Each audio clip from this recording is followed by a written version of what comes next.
Alrighty, so we are continuing on with removing the rear sets and gonna be putting on the Gilles rear set. So pretty easy. If you've seen some of the other videos, you're gonna remove the bottom fairing, just unscrew those 3 bolts there. 1, 2, and 3, and then 4 for this one here. It's dirty. For this one here, and just to let it lay out like you see right here. And then this one's pretty easy. All you're gonna do is unscrew those 2 bolts there that I already did, 1, 2, and then pull it out to the side, and you got that little bolt there to unscrew as well, which is looks like it's a 4 millimeter. Gonna be a 4 millimeter for that one. So you want to grab your little side Allen wrench to slide in there and unscrew that. And after you do that, you can put this puppy on there, which this is already set. I double checked, it is actually set to exact same height position as stock is. So let me get that up and I'll show you.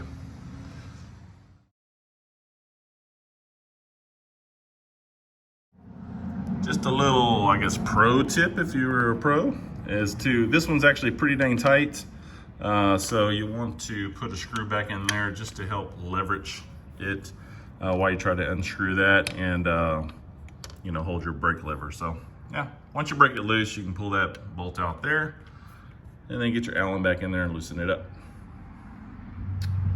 Also, when you're unscrewing this bolt, take care that you're not letting this sag so you don't pull on this wire here, which is for your quick shifter. So alrighty.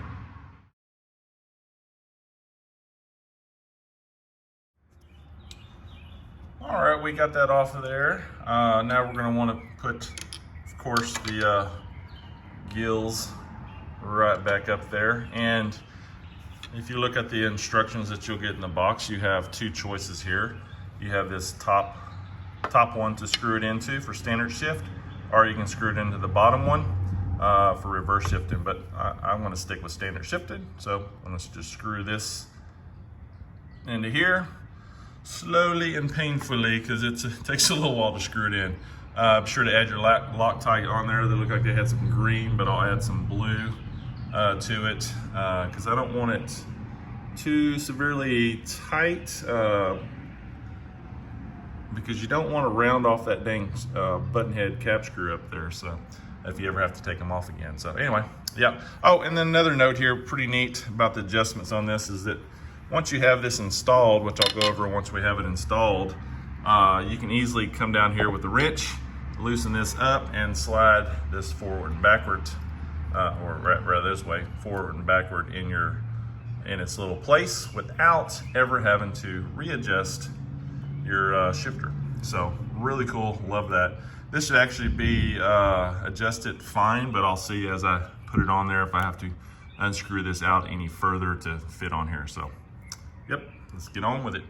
Now to make it easier on yourself, let me one-handed there. Slide your rear set back up to here, and that way you can grab this with your fingers and get the thread started. And then of course get it in as far as you can, and then add the, you know, use your Allen wrench to snug it up. All right, so just add your two bolts back here, snug them on down, and make sure that this isn't binding when you make your shifts. Double check your shift pattern, make sure this isn't under too much of a bind, a little bit of slack there, and that's about it. So just FYI, what I did was I went ahead and pre-installed these 2 screws here, just hand tighten them on there to make sure that I could get this shifted correctly in gear. And then I'm gonna pull them back out so I can get my my screw on the back of this nut here to tighten it down. Make sure I get my Allen head on here to tighten it all the way down. But I wanted to make sure that when these are gonna be snugged up, that I wasn't putting the extra tension on here, that I still had enough wiggle or flex in this, basically a little bit like you see here, a little bit of play here to be able to shift it in and out of gear without it binding. So that's just a quick little check. No adjustments were needed for this. Didn't have to unscrew, let's see, did not have to unscrew those threads or anything to readjust it like on some rear sets. So that was good, very, very good. It looked pretty damn sweet. All right, great thing about the Gilles is it actually gives you the torque to tighten them down to, 20 Newton meters. So I got them bad boys tightened up. This one here and this one up here for 20 Newton meters. This is, of course, adjusted right, nice and slick.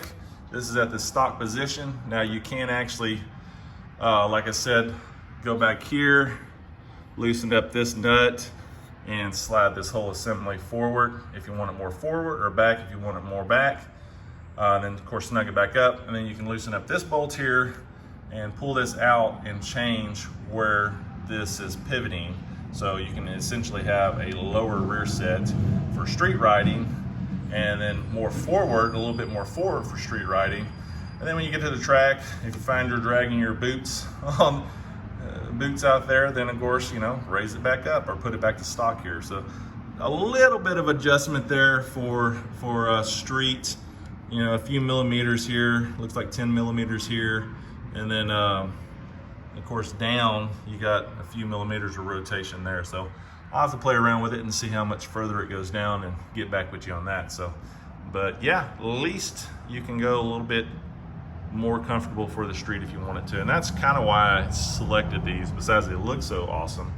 But the main reason is that I can change my adjustments on the fly without having to mess with readjusting the linkage for the shifter arm or the brake arm. So, all right, well, we got this side. I'll button this up, and then we'll go to the brake side, which will be a little bit more involved in this. This is super easy on this side.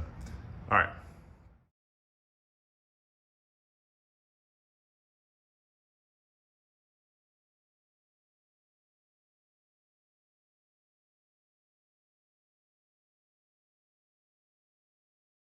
Alrighty, now we're on the brake side of adding the Gilles rear sets on here. Instructions actually show to unclip the brake light switch all the way up there, which is behind the fairing, and I'm not going to do that. I just pulled a little bit extra slack out. It also says to unclip the 4 ties, which I only have 3, but 1, 2, and then one behind it, behind here. But that one's difficult to get to, so I just pulled in the extra slack. I stuck my finger back here to, so you can see the little wire right there that I'm pulling around, to make sure that I didn't snug on this. Of course, it has enough extra playroom. You can see the cable right there, but I just pulled enough extra wire out of it to give me a little extra room here. Eventually, we will be removing the brake light switch here from here as well, but for now we'll go ahead and still pull the 3, 4 bolts off, slide this out like we did on the shifter side, pull out the 2 bolts here, slide this out. Also, we'll be disconnecting, you know, the brake. We'll be removing this cap here and sliding on the other cap that they have, and the rod and spring system through the other assembly. So, all right, let's get started. Once you remove the fairing, I just kind of hang this front one up here on it just to keep it from sagging down, keep the tension off of it, and I don't want to break any fasteners on the other side. So you don't want to sag it. But once you get to the rear set here, of course, you'll take out this bolt and this bolt, but you can't get to this bolt until you pull these off. So you have to pull these off first, and then get to that one, which those are, looks like 5 mil. Those are 5 mil. And then these are bigger. Those are 7. Let me see. Those are 6 mil. Same thing right here. You'll have to pull this one out here, which is a 5 mil back here as well, to loosen it up. But you can't get an Allen head to this back one, and because it's too close to this plate, this heat shield. So you'll have to you know, pull this off, get that bolt out, and be able to swing this out a little bit to be able to get to that back bolt. So, all right, let me do it. So once you pull these 2 screws out, you can actually, allows you to move this up, and you can slide this off the rod. That way you can then get to this bolt here. So, all right, let's do that.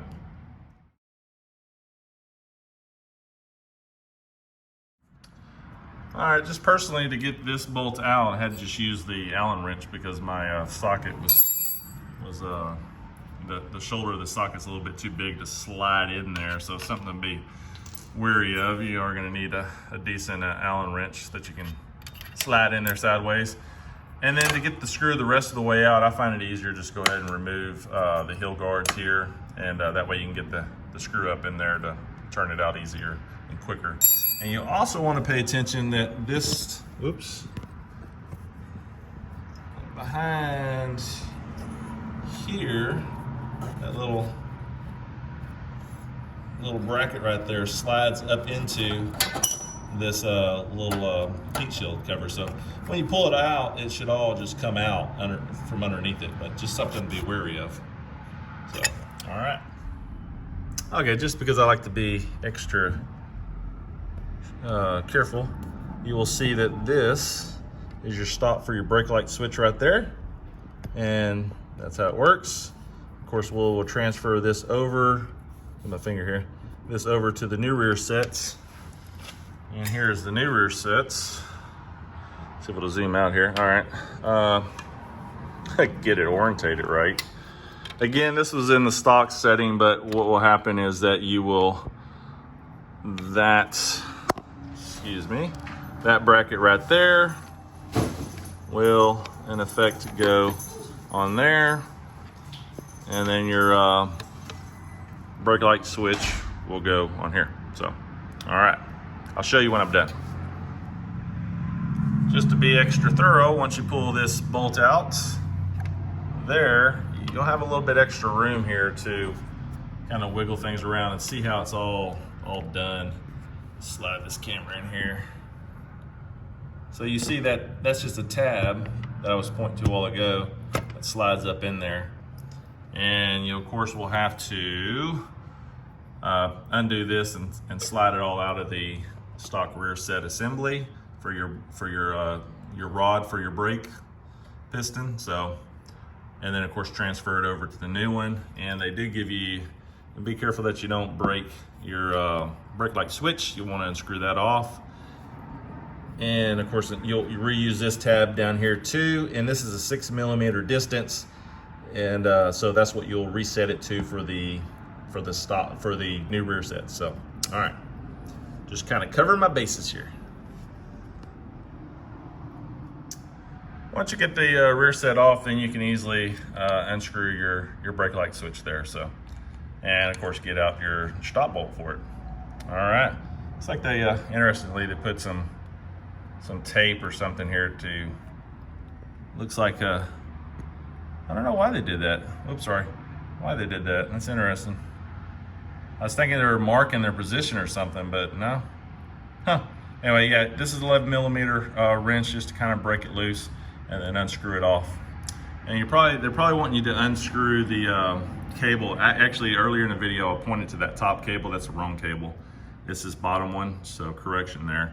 But they probably want you to undo it all so it doesn't twist up when you unscrew it. So anyway, that's it. Let's go on. And again, now that you got it off, you can easily stick your wrench on here, unscrew that, and then once you get this rod out of the way, you can unscrew that tab to transfer it over to your new rear set. So, all right, easy peasy. This is what it'll look like when it's out. Just note this is under a slight tension when you try to pull it out of the housing. So make sure you're aware of that, but nothing that'll bust out on you, just very slight tension. Alrighty, I'm gonna take that one off there and transfer it over to the new gear. All right, so I'll put them both side by side here just so you can see, but as you can tell, this being your brake light for your piston for your brakes, going into this one, you're gonna transfer it over to the gills right there, and this little lever, or this little, you really don't even need this, but that's just to let the heat shield have something to be on, but it's not really needed. But anyway, you transfer that over to right here, there, so nice, easy peasy. And then of course the stop bolt, you're gonna want 6 millimeters there, and you're gonna transfer it, oops, sorry, right there, and your brake light switch is gonna screw in there. So that way when this is coming up, it contacts the brake light switch and you got a brake light switch working. As you can see here, the really neat thing about this will cooperate with me, the Gilles, is that it is exactly the same as the OEM. All of the location, all these tabs, excuse me, all these tabs are in the exact location as what OEM is. So this is really about as easy of a rear set to switch out than any rear sets that I've seen before or I've done myself, and still retaining all your stock locations, your stock brake line. You don't need an extra, you don't have to buy an extended brake line switch, or brake light switch, I'm sorry. You don't have to buy an extra one in there. You retain all your stock stuff. So this is awesome. So anyway, let's get on with it. I'll transfer it over, show you what it looks like when it's done. Also guys, one thing I forgot to note is they provide you with new bolting for it, and you're gonna wanna use your new bolting. I'll go back and put these 2 bolts on my rear set on the brake side. I believe what I remember reading somewhere that these are torque to yield bolts originally, so you can see where they're a little bit, I don't know if the camera's quite picking it up, but you can tell it's slightly bent in this area for where it got torqued down. So you're gonna trash these basically. And use the stock ones, or I'm sorry, the ones they provide. So they provide bolts for all the components here. So that's awesome. This of course is going to go on the brake master cylinder. So we get in camera right here, and then the rod will go through there as well. So, all right. I mean, even putting this tab on here, this I'm utilizing their screws, which their screws already have the Loctite on it, green Loctite, so whatever that one is. But you'll notice this little indentation here. So there's no way to get this angled wrong. It fits in here perfectly, as opposed to the stock one. You could of course mess up how you have it rotated when you have it over here on the floor or the bench, wherever you're doing it, before you slide it back up into position over there. So, you know, little tedious details like this are awesome from them. So, yeah, the only one that you're going to reuse is this one here, and you'll want to grease this up with some felt grease, they say, and then add some more Loctite there and screw it in here. So I'll get that up and going. All right, just so you know, I'll remove this one here. It's a 1/4 of an inch gap is what it is. Put the one on there so you can see. Hard to hold the camera and do it at the same time, but 1/4 of an inch, 6 millimeters, 0.236. All right, exactly a 1/4 of an inch. Where you at? Where you at?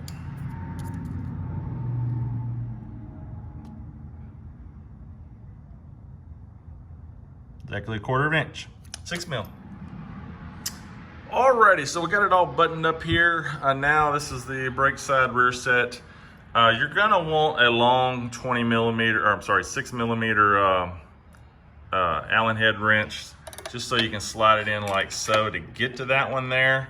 I couldn't get a torque wrench on mine because I don't have a long enough extension for that, and this is such a narrow passage in here that it's hard to get one in there. So yeah, you can use one of these here,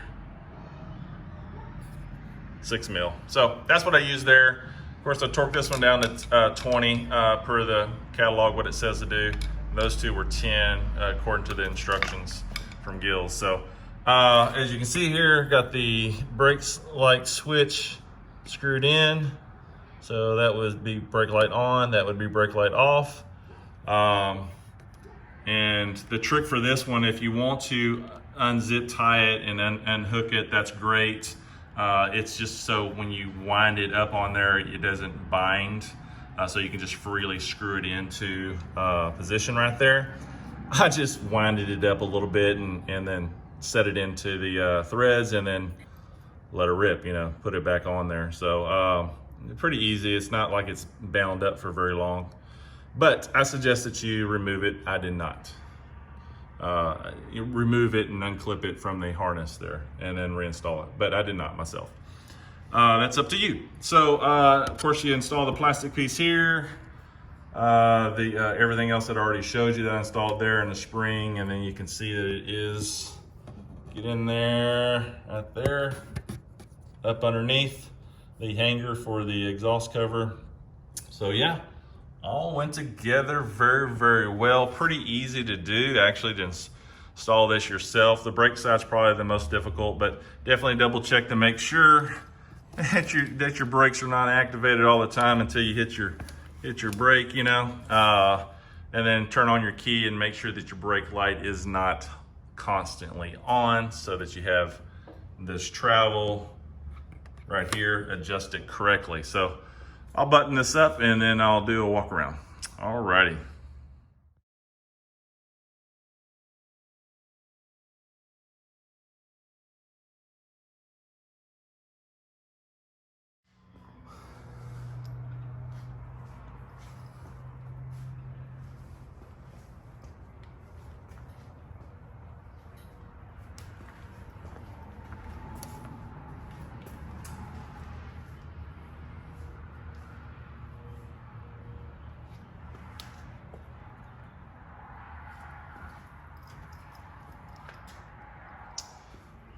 All right, Track Junkies, so I got this installed.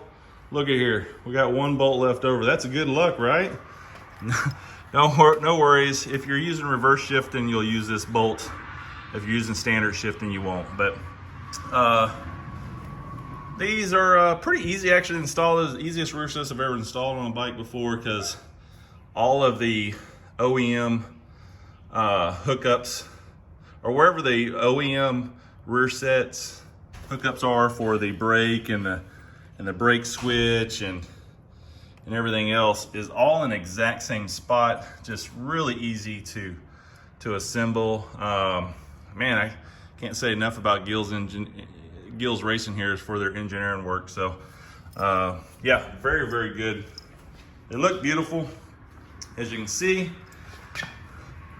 Takes about an hour to put on both of them. Take your time. This side, obviously, this takes maybe 10 minutes, 15, 20 minutes to put this on. Then the other side's about double the time, about 30 minutes on the other side. So, but all in all, great fit. These are, of course, adjusted to the stock settings. And like I was mentioning earlier, you can easily adjust these. These are the foldable pegs. You can actually, I believe you can get some non-foldable pegs as well, which I'll probably put on as well. But you can loosen this up, pull this out from this spline here, and rotate this down or up. You can look at the catalog and see what the arrangement is. But basically, you can come forward a little bit from stock, you know, a few millimeters. I don't know how many exactly. Looks about 10. And then you can also rotate this down as well for a little bit more comfortable foot position on the street. I actually like this stock position. I got used to it. Although I am going to play with this and add some, just to try it out, see what it feels like with the lower position. Probably go back to stock position when I go back to the track, or when I first go to the track with this bike. But yeah, all in all, great addition to your bike. Gilles Racing. I used to want these a long time ago on my Gixxer 1000, and finally got them on my Ducati. But yeah, they changed the design through the years, but these look really good. I did see someone's comment about this carbon fiber on one guy about it being a little bit weak. They must have improved the process. This is actually very stout. I don't notice me pushing it in with my foot or anything when I'm on the pegs. So lengthwise of the pegs is about the same as stock as far as length goes. So if you're trying to add any extra length because you got some big old feet, you're out of luck. Also, these are adjustable here too. So if you are someone that wears your shoes or something just to go down to the store or something like that, this is knurled, but it is rubber, which I really like. So that's a really nice feature. Of course, this is knurled as well as far as keeping your boot planted when you're on the track. So very, very good. These actually even work good for if you were to have a low slide, because this will help protect your swing arm in engine cases and stuff, unless it ends up folding back on you. But even then, it'll still help and you'll just break this off. So it is made to where you'll snap it off here, and then you have a little bit of rear set here to, a little bit of peg rather here to limp back to the pits or whatever. So very good, very good. I like it. Very slick setup. So anyway, hope you enjoyed it. Hope you enjoyed this build. Hope this helps someone out there wrenching on their own bikes. But yeah, until next time, I'm out.